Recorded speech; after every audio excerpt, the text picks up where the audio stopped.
Hello, কেমন আছো বন্ধুরা? স্টাডি চমচমাটিতে তোমাদের সবাইকে স্বাগত। আজকে আমি আবারও চলে এসেছি তোমাদের যাদের ফিফথ সেমিস্টারের এডুকেশন জেনারেল ডিএসসি A2 পেপারটি আছে তাদের জন্য এসএকিউ ফাইনাল পার্ট নিয়ে। এর আগের দুটি পার্ট আমাদের চ্যানেলে আপলোড করা আছে, তোমাদের যাদের দেখা হয়নি অবশ্যই দেখে নিও। আমি ভিডিও শেষে লিংক দিয়ে দেব। এডুকেশনের সাজেশন আর অন্য কোথাও খুঁজতে হবে না, এখানেই আমি কোয়েশ্চেন আনসারের PDF দিয়ে দেবো। ভিডিওটা শুধু এক্সামের আগে একবার চোখ বুলিয়ে যাও, বেশিরভাগ কোয়েশ্চেন কমন পেয়ে যাবে। তাহলে চলো শুরু করা যাক ভিডিওটা। প্রথম প্রশ্নটি দেখো, বুনিয়াদী শিক্ষা কি? উত্তরটি দেখে নাও। গান্ধীজি প্রচলিত বুনিয়াদী শিক্ষা হলো এমন একটি শিক্ষা ব্যবস্থা যেখানে শিক্ষার্থীরা শুধুমাত্র পাঠ্যপুস্তকের জ্ঞান অর্জন করে না, বরং জীবনের প্রয়োজনীয় কাজকর্মও শিখতে পারে। 2 নম্বর প্রশ্ন, কবে বিশ্বভারতী প্রতিষ্ঠিত হয় ও কত সালে এটি কেন্দ্রীয় বিশ্ববিদ্যালয়ের মর্যাদা পায়? উত্তরটি দেখে নাও। 1921 খ্রিস্টাব্দে বিশ্বভারতী প্রতিষ্ঠিত হয় এবং 1951 খ্রিস্টাব্দে এটি কেন্দ্রীয় বিশ্ববিদ্যালয়ের মর্যাদা পায়। 3 নম্বর প্রশ্ন, বিশ্বভারতীর প্রতিষ্ঠাতা কে এবং এর প্রথম উপাচার্য কে ছিলেন? উত্তরটি দেখে নাও। 1921 সালে রবীন্দ্রনাথ ঠাকুর বিশ্বভারতী প্রতিষ্ঠা করেন। কবিপুত্র রথীন্দ্রনাথ ঠাকুর ছিলেন বিশ্ববিদ্যালয়ের প্রথম উপাচার্য। 4 নম্বর প্রশ্নটি দেখো, ডিস্কুলিং বলতে কি বোঝো? আনসারটি দেখে নাও। ডিস্কুলিং বলতে বোঝায় স্কুলের বাইরে শিক্ষা গ্রহণ করা। এই শিক্ষা ব্যবস্থায় শিক্ষার্থীরা স্কুলে যাওয়ার পরিবর্তে বাড়িতে বা অন্য কোনো স্থানে স্বাধীনভাবে শিক্ষা গ্রহণ করে। 5 নম্বর প্রশ্নটি দেখো, পেস্তালোচ্ছি সিলেবারিজ কি? উত্তরটি দেখো। সিলেবারিজ হলো একটি শিক্ষণ পদ্ধতি যেখানে শিশুদেরকে সরাসরি অক্ষরের পরিবর্তে বর্ণমালা এবং স্বরবর্ণের সংমিশ্রণে শব্দ শেখানো হয়। এর মাধ্যমে পরবর্তীকালে তারা শব্দ গঠন করা শেখে। 6 নম্বর প্রশ্নটি দেখো, প্লেটো শিক্ষা ব্যবস্থাকে কটি ভাগে ভাগ করেছিলেন ও কি কি? উত্তরটি দেখো। প্লেটো শিক্ষা ব্যবস্থাকে 2টি স্তরে ভাগ করেছিলেন। এই স্তরগুলি হলো: 1. প্রাথমিক শিক্ষা, জন্ম থেকে 20 বছর বয়স পর্যন্ত। 2. উচ্চশিক্ষা, 20 বছর থেকে 50 বছর বয়স পর্যন্ত। 7 নম্বর প্রশ্নটি দেখো, ডিউই রচিত 2টি পুস্তকের নাম উল্লেখ করো। উত্তরটি দেখে নাও। ডেমোক্রেসি অ্যান্ড এডুকেশন এবং দ্য স্কুল অ্যান্ড সোসাইটি। 8 নম্বর প্রশ্নটি দেখো, নারী শিক্ষা সম্পর্কে ভগিনী নিবেদিতার মত লেখো। উত্তরটি দেখো। নারী শিক্ষার উদ্দেশ্য হলো নারীকে একজন সম্পূর্ণ মানুষ হিসেবে গড়ে তোলা। শিক্ষার মাধ্যমে নারীরা তাদের জ্ঞান ও দক্ষতা, আত্মবিশ্বাস ও স্বাধীনতা বৃদ্ধি করতে পারবে এবং সমাজে সমান অধিকার ও সুযোগ ভোগ করতে পারবে।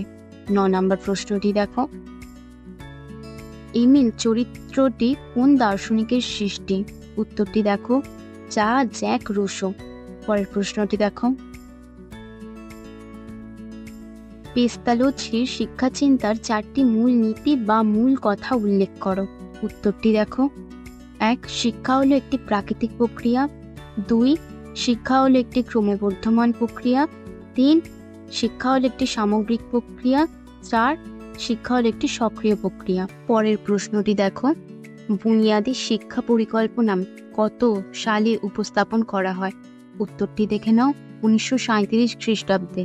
12 নম্বর প্রশ্নটি দেখো, একাডেমি কে কবে প্রতিষ্ঠা করেন অথবা গ্রিস দেশে একাডেমি নামক বিখ্যাত বিদ্যালয়টি কে কবে প্রতিষ্ঠা করেছিলেন?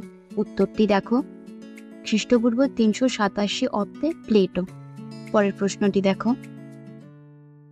ডক্টর রাধাকৃষ্ণনের মতে শিক্ষা 3টি লক্ষ্য লেখো।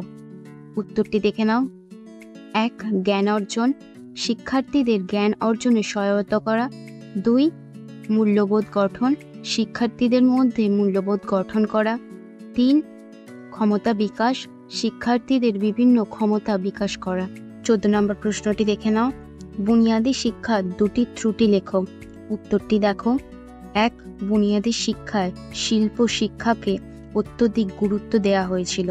এটি শিক্ষার্থীদের সুষম বিকাশকে বাধাগ্রস্ত করেছিল। 2. বুনিয়াদী শিক্ষা প্রকল্পটি বাস্তবায়নের জন্য পর্যাপ্ত প্রশাসনিক ব্যবস্থা গড়ে ওঠেনি, ফলে এই প্রকল্পটি সফলভাবে বাস্তবায়িত হতে পারেনি।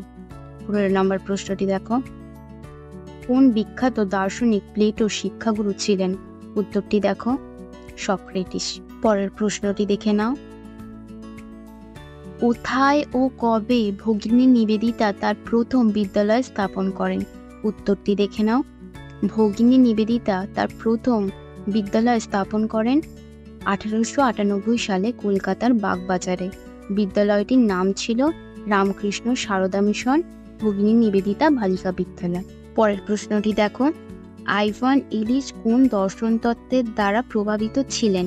উত্তরটি দেখো, আইভান ইলিচ প্রকৃতিবাদী, অনুসন্ধানমূলক শিক্ষা এবং সামাজিক পরিবর্তনের দর্শন তত্ত্বের দ্বারা প্রভাবিত ছিলেন। 18 নম্বর প্রশ্নটি দেখো। প্রবলেম মেথড পদ্ধতির প্রবক্তা কে ছিলেন? উত্তরটি দেখো, জন ডিউই। এর ফ্রি পিডিএফ আমাদের অফিসিয়াল টেলিগ্রাম চ্যানেলে পেয়ে যাবে। ওখানে তোমরা সমস্ত এক্সাম রিলেটেড আপডেটও পেয়ে যাবে।